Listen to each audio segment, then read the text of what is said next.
Kapolri Jenderal Listio Sigit berjanji akan mengawasi proses pelaporan dugaan ijazah palsu Jokowi dengan menggandeng pihak dari luar Polri. Hal ini untuk menjawab keraguan sebagian pihak. Usai Bareskrim mengumumkan hasil lapor ijazah dan skripsi Jokowi. Kita akan bahas bersama dengan kuasa hukum tim pembela ulama dan aktivis Ahmad Khozinuddin dan Sekjen Pradi Bersatu sekaligus pelapor Roy Suryo CS, Ade Darmawan. Selamat sore Mas Ade, selamat sore Bung Ahmad. Selamat sore, Mbak Nitya, Bung Ahmad. Ya, selamat sore. Tapi saya luruskan ya Mbak, saya atas nama Koordinator Tim Advokasi Anti Kriminalisasi Akademisi dan Aktivis ya. Oke, kita koreksi kalau begitu. Tapi masih bisa jawab dong soal kelegaan dari tanggapannya Kapolri. Ini Kapolri yang janji loh, bukan sembarang orang yang memberikan janji. Kalau Anda merasa bahwa ini cukup, Kapolri mengatakan pihak luar akan mengawasi pelaporan pihak soal dugaan ijazah palsu Jokowi?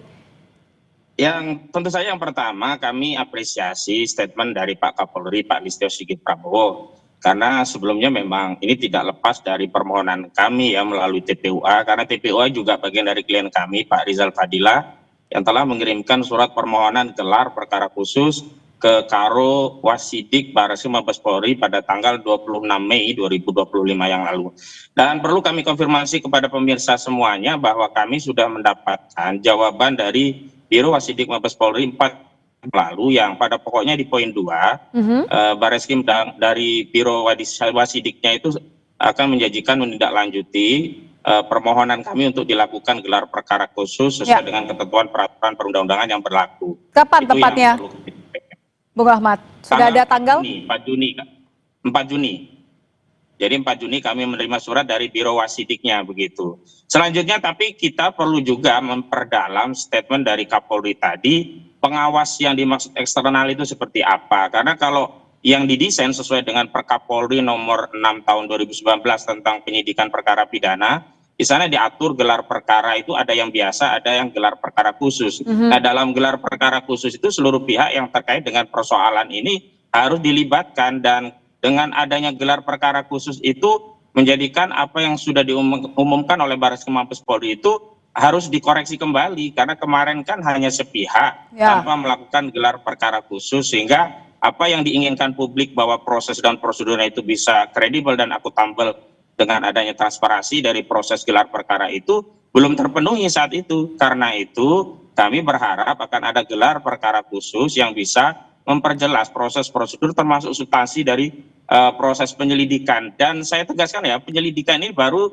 di tingkat yang disebut sebelum pro justisia, yakni Dumas. Karena itu kami berharap kasus ini ditingkatkan menjadi LP, sehingga bobot daripada gelar perkara nantinya akan bisa memberikan kepastian hukum kepada masyarakat.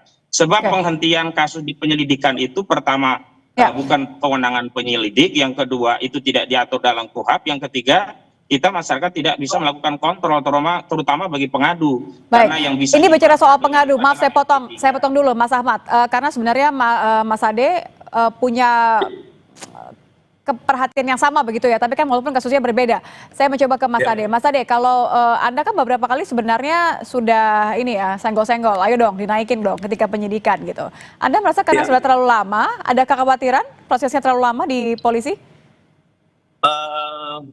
Begini ya Mbak Nitya, terima kasih ya. Saya perlu sampaikan juga bahwa ini kita April ya, pelaporan yang kita lakukan ya, April, dan ini sudah berjalan ya, saya rasa sudah cukup lama. Kenapa? Karena kita sudah hampir diperiksa, kemarin pun sudah 10 ya, sampai tahap di Polda Metro ya. Saya rasa sudah layak untuk penyidik Polda Metro, untuk kasus yang di Polda Metro ya, saya tidak harus menanggapi Pak Khozinuddin yang Dumas dulu kan. Iya, tidak. Ini mengenai prosesnya saja kan, sama-sama punya kekhawatiran walaupun kasusnya atau perkaranya berbeda. Ya, tidak ada kekhawatiran karena gini, perbedaannya adalah di sana di Mabes Polri itu adalah pengadunya TPUA. Itu dulu.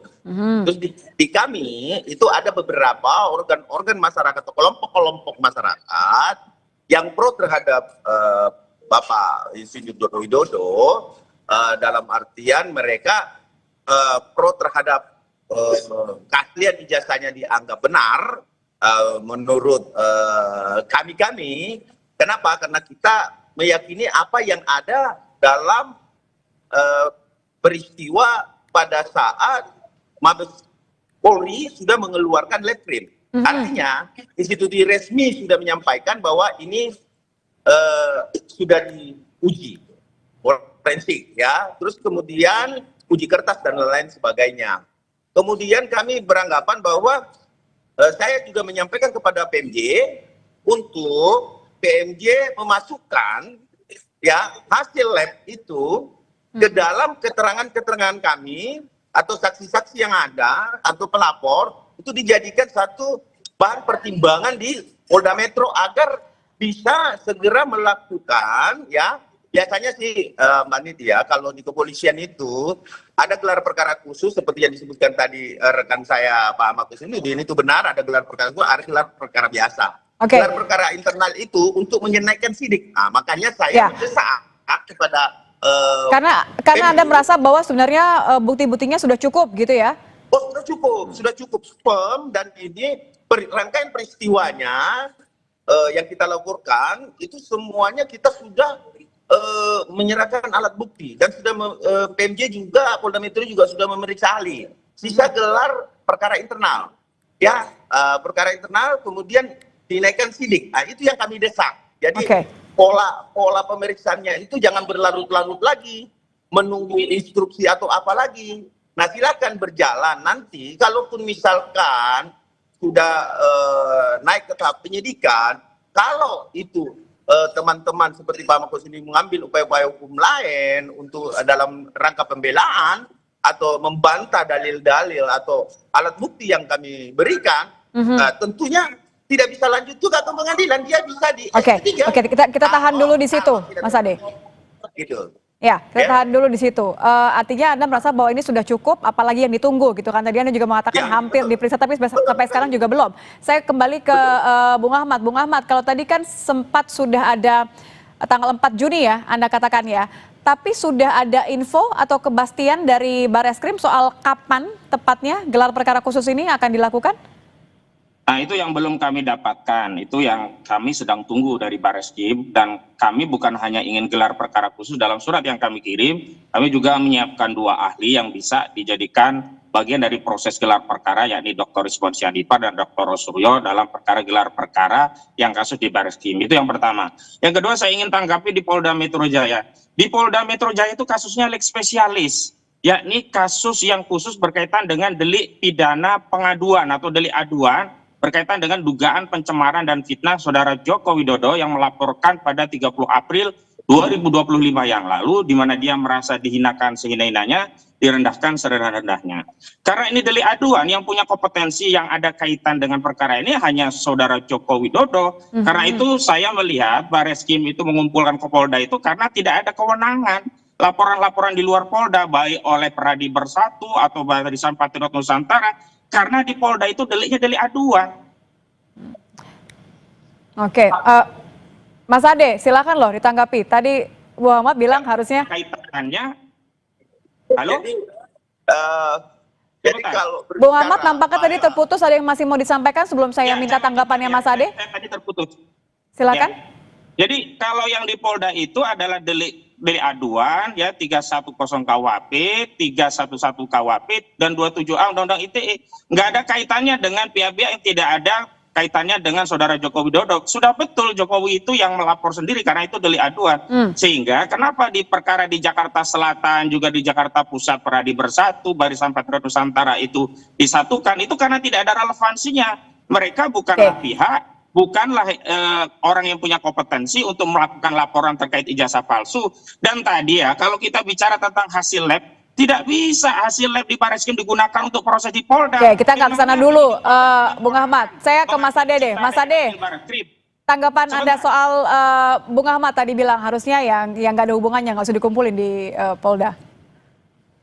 Itu kembali Mbak Nit. Jadi kembali lagi bahwa itu ada kewenangan penyidik di sini, ada permohonan dan permintaan dari pihak pelapor, Terus kemudian kalau dikatakan bahwa itu delik aduan, betul, yang 310, 311 itu delik aduan.